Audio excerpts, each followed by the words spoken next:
My name is Savanna Williams and I'm 10 years old.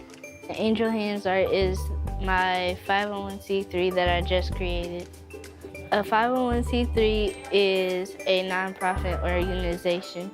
I sell paintings and I raise money for different children's charities. 1, 2, 3. Angel Hands! We are at Evangel Church and we are doing a youth arts workshop.